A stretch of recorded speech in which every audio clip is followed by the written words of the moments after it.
The stunning leak of highly sensitive military plans accidentally shared on an encrypted group chat between Trump administration officials and the Atlantic's Jeffrey Goldberg that you just heard from included details on targets, weapons, and timing. He didn't reveal that, but put in the wrong hands, it could have put roughly 40,000 U.S. troops currently deployed in the Middle East at risk. My next source spent 6 years as an intelligence officer in the Navy Reserves and a 6-month deployment in Afghanistan. Former Biden Transportation Secretary Pete Buttigieg joins me now, and it's great to have you here, sir. What was your reaction to this breach of extremely sensitive defense information? It was shocking. And I got to say, all the things that I've seen happen in the last few weeks, it's taken a lot to feel genuinely shocked. But this is genuinely shocking. We're talking about incredibly sensitive, highly classified information that they didn't just discuss on an unclassified system. They sent war plans to the wrong guy. Now, they're lucky, and we're lucky, that that wrong guy was a responsible, patriotic, ethical journalist who just had on this program who knew not to publish anything that could put people's lives in danger. But I got two questions on my mind. One, what if this had in fact, gone to somebody else? I mean, somebody who could plausibly be in some of these people's cell phones. I don't know, the Chinese ambassador or Russian negotiator. And the other question on my mind is, how many other times has something like this happened?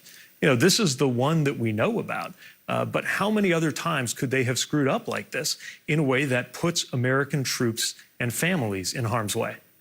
Yeah, is your concern that if they were texting about this and had this group chat, that maybe there are other encrypted chats about this using Signal, an app that anyone can download, that anyone can use if they're inadvertently added to it, like this was?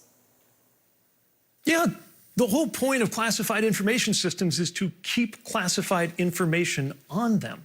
And by the way, I don't know everything about how Pete Hegseth's computers work, but I know this. In my experience, both in the cabinet and as an intelligence officer, you would have to go out of your way to take classified information and move it into an unclassified system. I don't know if a lot of folks understand how this works, but it's not like there's a computer where you might get an unclassified email and a classified email in the same inbox. They're not even the same computers. By design, it is very difficult for information to move from one system to the other unless somebody goes out of their way to do that. And, I don't want to speculate on how the FBI will respond to this or how Congress will respond to this, but I know that it was drilled into us back when I was an intelligence officer that if you ever took top secret information, moved it over to an unclassified system and disclosed it, that would be a crime. I mean, I can't tell you how much this was drilled into us when I was in the military. So much so that I would have bad dreams when I was a junior officer about accidentally maybe bringing in my cell phone into a classified area where you're supposed to physically check in your cell phone and not even bring it into that space so that if there's some listening device, that information couldn't possibly get out. And by the way, I've got to zoom out and make sure everybody understands why this information is classified. It's not just classified because it's interesting or because it's special. By definition, when something is highly classified, it is highly classified because if it got into the wrong hands, it could harm national security or get American troops killed. Yeah, well, and just in terms of how this is typically handled and the fact that it was in this group chat that obviously he was in and no one noticed he was in, you said maybe FBI investigations, congressional investigations. Do you think that federal laws were broken here, whether that be the Federal Records Act, given everyone knows Signal is set to delete? And as he reported, this was set to delete, meaning there is no record of this conversation after it expires after a while. Or do you believe this violated the Espionage Act? I would have very real concerns about violations of both of those laws. And remember, some of these same people suggested that others should go to jail in the past for far less. Now, this will be a test of integrity for the FBI, which is ordinarily responsible for counterintelligence investigations and investigating the mishandling of classified information. It's also a huge test for Congress. It's a test for congressional Republicans who, if they have any integrity, know that this is a serious matter. Now, we've already seen a lot of them rushing to make excuses for this, but this is incredibly serious stuff. President Trump, as you saw earlier, was saying he wasn't aware of this report. We're since told he's been briefed on it, but he reposted something that Elon Musk wrote earlier, kind of mocking all of this. by making fun of The Atlantic. He wrote, "Best place to hide a dead body is page 2 of The Atlantic magazine because no one ever goes there." Trump reposted that earlier. Do you see that as making light of what has happened here? Yeah, because this is all a game to them. You know, nobody in Donald Trump's family is on a ship in the Mediterranean. Nobody in Elon Musk's family is at risk from the kinds of economic or security harms that are going on here. They think all of this is a joke or a game because these are incredibly rich, powerful men who, frankly, don't have to worry about the kinds of things most Americans do. And look, this is part of a bigger pattern, right? The sloppiness and the incompetence, whether it's firing the people who were in charge of keeping our nuclear weapons safe, apparently by accident, and then scrambling to hire them back on, whether it's sending an email to try to buy out air traffic controllers in the middle of an air traffic control shortage, and then scrambling after a plane crash to say, oh, that never applied to them, whether it's that Doge site, their so-called wall of receipts, thinking that they were proving that they saved the taxpayer $8 billion with a B, not realizing that the contract they were talking about was $8 million with an M, which means they were off by 100,000%. And now this incredibly grave and serious matter of taking classified information about American battle plans involving American troops and randomly sending those battle plans to the wrong guy. If they don't understand the seriousness of that, then they don't understand how their jobs affect the lives of ordinary American people. And as an American, having the most powerful people in your country not take their responsibilities seriously can be lethal. You know, every day I was in Afghanistan, I knew that I could die because of an intelligence failure, that if certain information about what I was doing got into the wrong hands, that could cost me my life. But I also knew that everybody in my chain of command, up and down, from the gunny sergeant sitting next to me in a vehicle, to the colonel, to the then Secretary of Defense and President of the United States, took my security and the security of all of our troops seriously, took the responsibility, the life and death responsibility they had seriously, and would keep me safe. Do you think someone should be fired over this? Absolutely. I mean, if I made a mistake like this as a lieutenant, I would be probably not just fired, but probably indicted and tried and maybe in prison.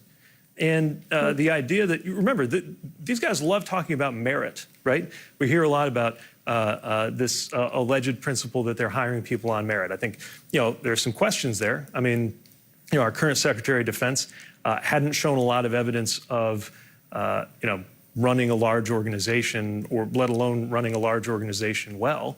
And he got put in charge of the largest organization in the United States of America and the most important organization in the world, which is the U.S. Department of Defense. And if there's not accountability for a screw up like this, especially from a president who used to fire people every day on television for sport, what are we even doing here? Pete Buttigieg, thank you for joining and thank you for your time tonight. With me now, retired Navy Admiral James Stavridis, a CNN senior military analyst and former NATO Supreme Allied Commander. He's also a partner at the investment firm, the Carlyle Group. Admiral, thank you for joining us this evening. As you've heard already, President Trump, he kind of brushed off the report, basically saying it didn't stop the operation in Yemen. What was your take? Does this matter if the attack was ultimately successful? No, it does not. I mean, these are two completely separate things, Laura. There's the whole process, which we'll talk about in a moment, guarding the nation's security. And then there's the operational context. How did the strike come out? Was it a valid strike? Two different conversations. So let's talk, as we ought to, about a failed process here. The idea of protecting classified information is crucial. And in this context, I'll give you several reasons why this is so important. Number one is the example it sets to the millions of people who have clearances, who are told constantly, you can never reveal these classified secrets of the nation.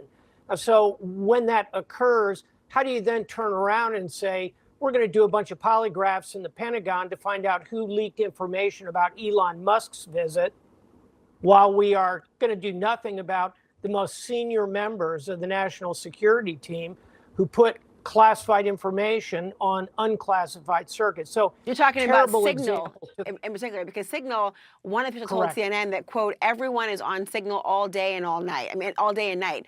That seems pretty stunning given the process that ought to be used to have Signal be a default or even widely used vehicle.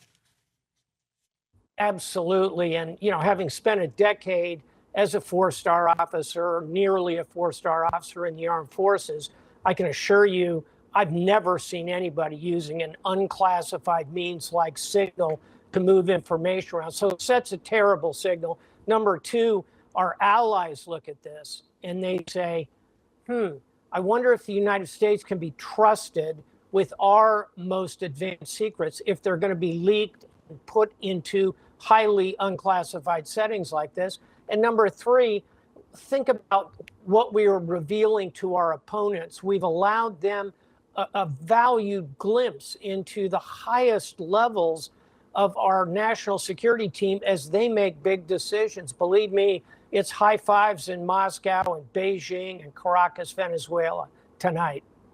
Well, what should one do if they're trying to share? I mean, just walk the American public through that process, because undoubtedly there are going to be conversations so-called offline or between a so-called principals group where they're going to want to share information. What is the process for sharing sensitive national security information like this?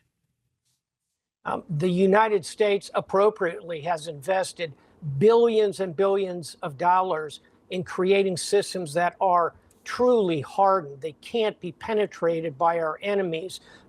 One such mechanism is called the SIPR net, which is effectively highly classified email.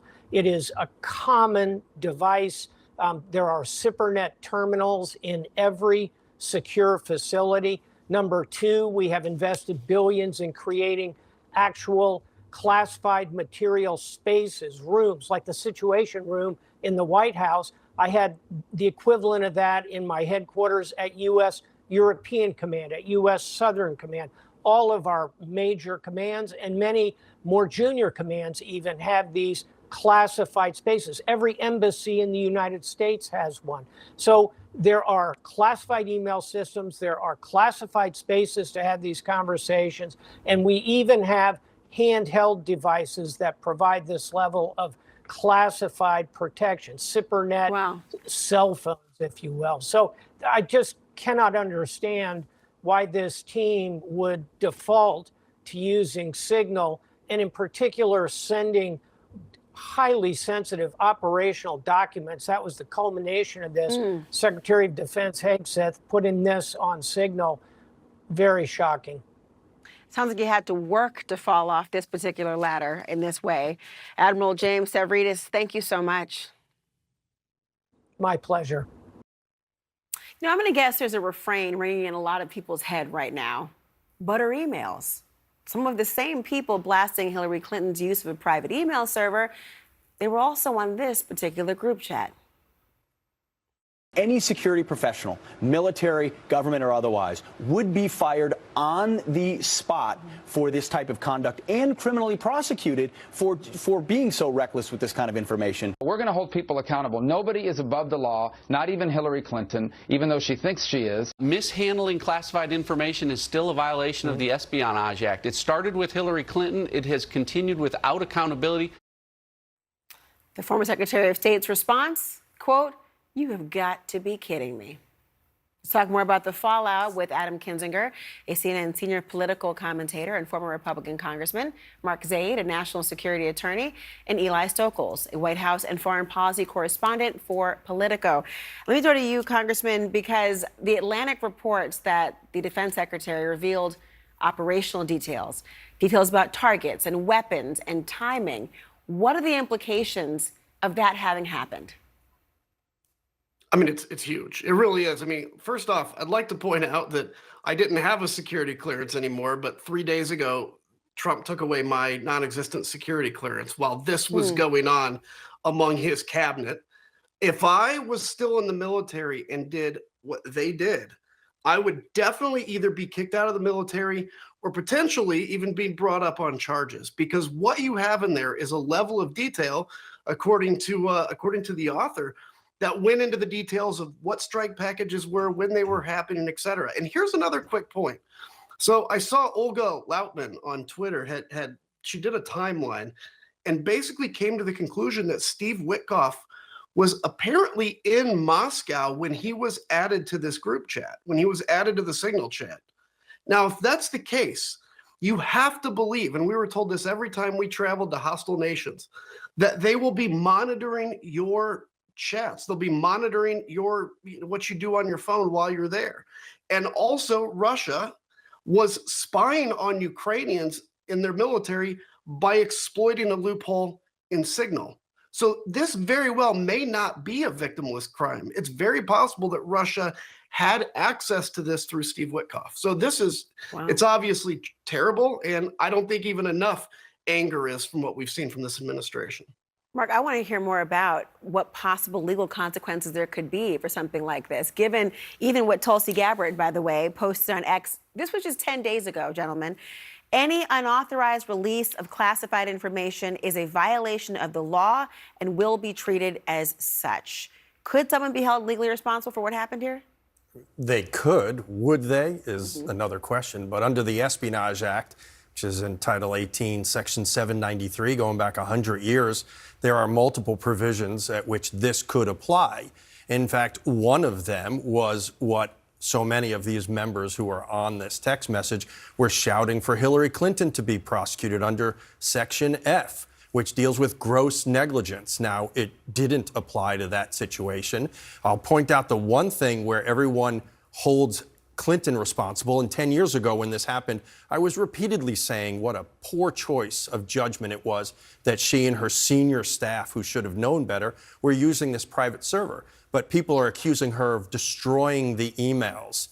And yet, in this Signal message, which is not being discussed enough, they had, anyone who uses Signal knows this, you can set when the messages delete.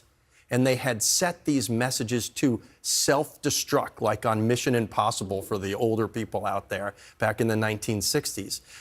And that would be a violation beyond the Espionage Act if there's national defense information, which it sounds like there was. It'd be a violation of the Federal Records Act, possibly the Presidential Records Act, that requires preservation of these records. So would that be considered possibly in an effort to circumvent the federal law, or even if Signal has this mechanism for everything you talk about?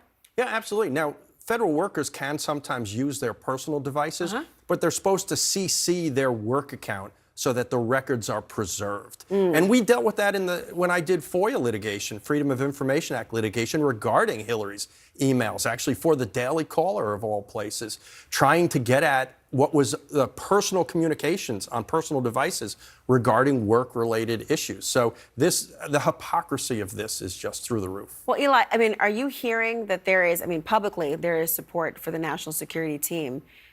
Is it true behind the scenes, though? Well, that's what we're trying to find out. We've talked to a lot of people inside the White House.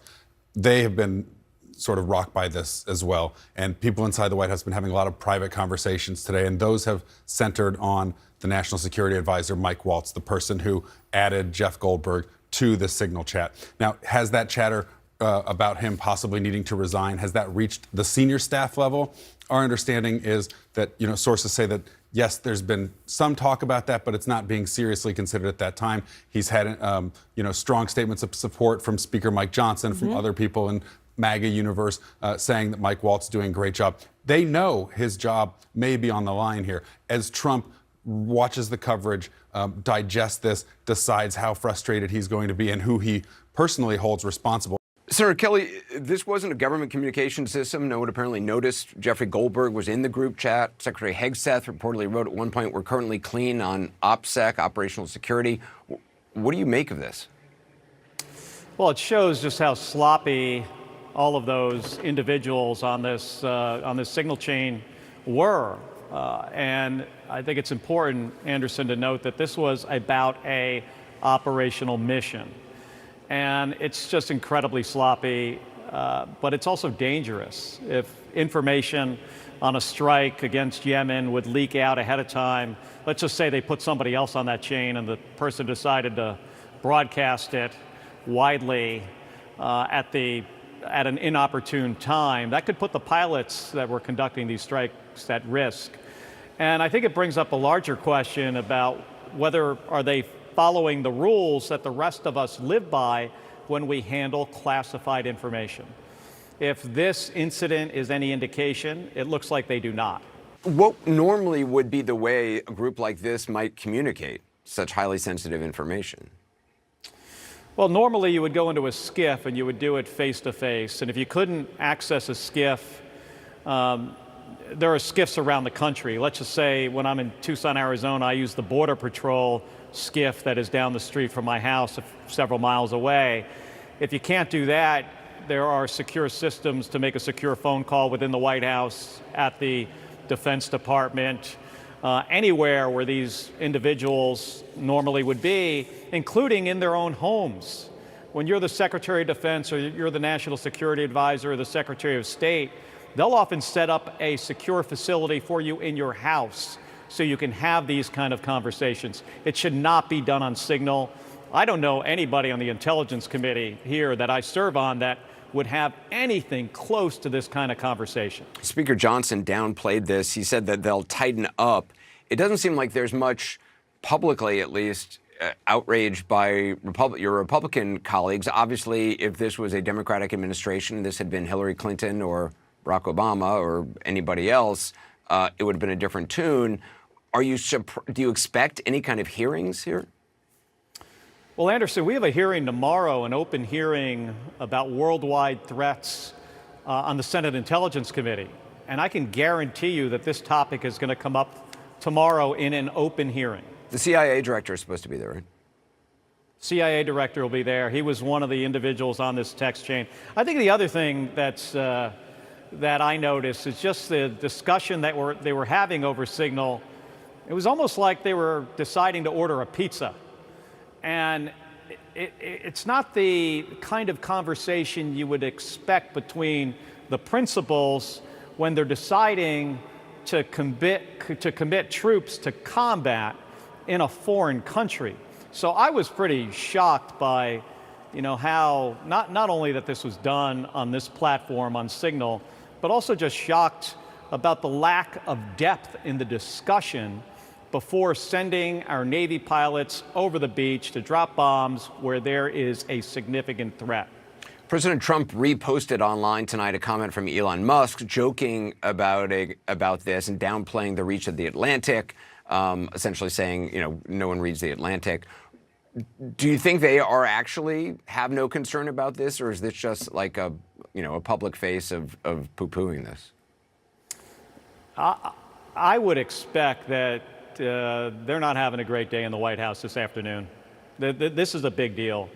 This is a breach of the law. It's also national security. It has compromised these individuals and these platforms who had access to their communication devices, their phones that they obviously have Signal on.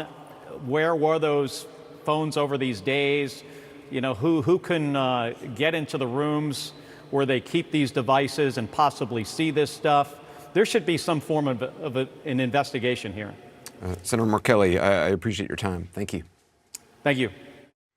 Joining me now, CNN senior political commentator, former senior advisor to President Obama, David Axelrod, and CNN global affairs analyst, Brett McGurk, who served under 4 presidents, George W. Bush, Barack Obama, Donald Trump, and Joe Biden, and most recently the White House Middle East and North Africa coordinator at the National Security Council during the Biden administration.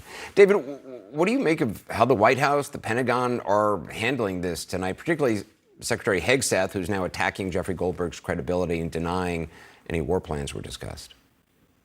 Yeah, well, this is a well-worn pattern now in this operation, which is to deny.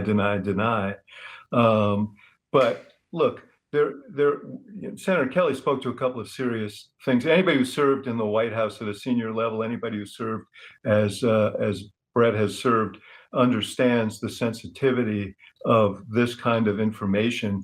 The fact that they said, well, the operation went forward and there was no damage done, doesn't mean that the next time there won't be damage done. And there should be great concern about that. The fact that this was carried out on signal is mind-boggling, I think, to most of us who've been around this. But there are a couple of other issues, Anderson. The Secretary of Defense was apparently circulating, despite what he says, war plans on signal. And it goes back to how he became Secretary of Defense. The way that you became the thing that Donald Trump searched for in his appointees were, first, absolute loyalty to Donald Trump, and secondly, how you perform on TV. So that's how you end up with a guy who was a weekend host on Fox and Friends as the Secretary of Defense. Anybody at a senior level that I know in any administration, Republican or Democrat, would have known this is not right. This is not how I'm going to communicate this information. Secondly, thank God Jeffrey Goldberg was on this Zoom. And it just goes to why we need good, aggressive reporting so we know what's going on, because there were troops that were jeopardized by this recklessness. And we wouldn't have known it if Jeff Goldberg hadn't accidentally been on the call. And then finally, where is accountability for this? The fact that the Congress will be muted, apparently, because Republican congressmen and senators are afraid of challenging the White House on this, that is really alarming. And so from a public interest standpoint, there are a lot of questions here. Yeah, I just want to point out it was a Signal chat, not a Zoom. Brett, as a former National Security Council official, how far outside the official process is arranging communications like this on a commercial app on Signal? Well, Anderson, I've helped coordinate strikes against the Houthis. I helped coordinate military operations.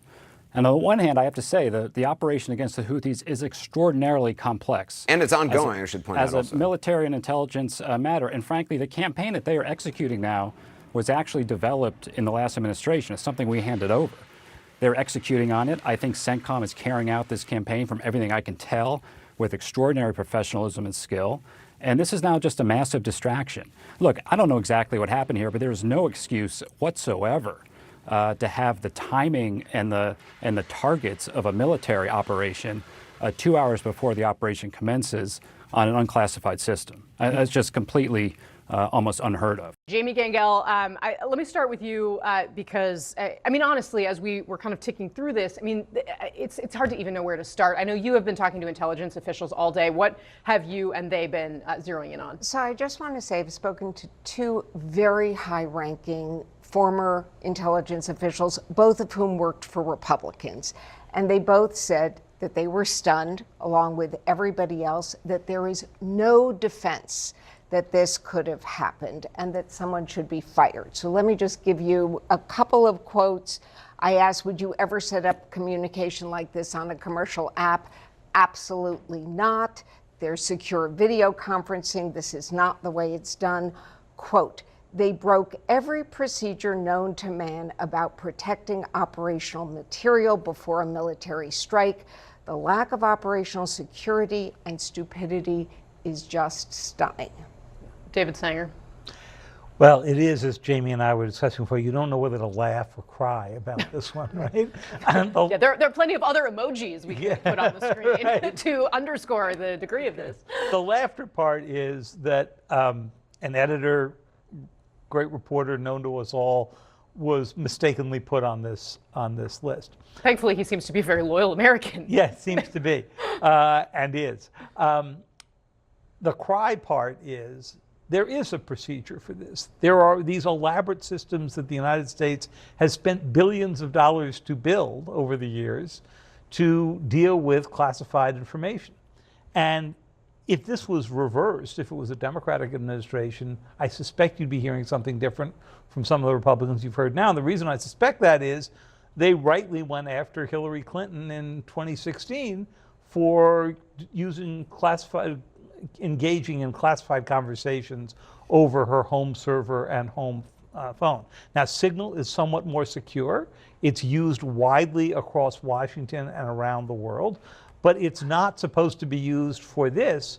And that gets to the criminal piece of this, which is if you put classified information deliberately in a non-classified space, that's where the Espionage Act investigation kicks in. Yeah. So let's flash back, shall we, to 2016, when Jim Comey, then FBI director, had this to say in the summer about Hillary Clinton's use of private email to communicate classified information.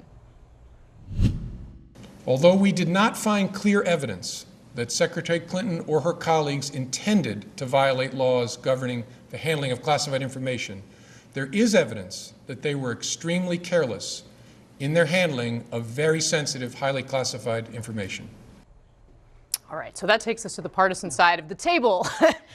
Governor Sununu, how do you, I mean, if you're a Republican now trying to defend this administration, I mean, how can you do it with a straight face? Well, I don't think anyone's defending what happened. I mean, to their credit, they're owning it. They came out and said this happened. And I think you bring up a good point. You have to figure out, why was Goldberg included in the first place? Is Signal appropriate? It's encrypted, but is an appropriate method? And what was put on there, right? In terms of not the validity, but the legality of what was put on there, should that have even been communicated at all? The best thing you can do in a situation, own it. Own every bit of it. Say we completely made a mistake. We're going to change our protocols. We're going to have internal review processes. If you try to dodge or avoid any of this, it's not going to go well. So hats off to them for kind of admitting it up front, but I think they just need to take the next steps and be super transparent about everything that happened. Well, and so one thing that has I've been watching for this all afternoon, honestly, because I covered the 2016 campaign, Hillary Clinton's campaign at this time. She has written this on X. There's another emoji. It's like the whole thing, we could have this whole conversation emoji. She says, "You've got to be kidding me." Sarah, Congresswoman. Yes, I mean, look, I think there's a few things that concern me about this. First, yes, how did Jeffrey Goldberg get on there? But actually, why were they having this conversation on Signal to begin with? What other conversations have they been having on commercial applications that they didn't accidentally send to a reporter that we know nothing about? And thirdly, and most importantly, these kinds of operational details, I sit on the Armed Services Committee. We don't even get these kinds of this detailed level of operations until after the fact, because it is so important for our service members' safety that this is kept so tightly held. And so they are directly putting our service members at risk through this. It's not just some amorphous operational security. It is the people I represent in San Diego who are putting their lives on the line for our country, who they're treating this kind of information about with such callousness.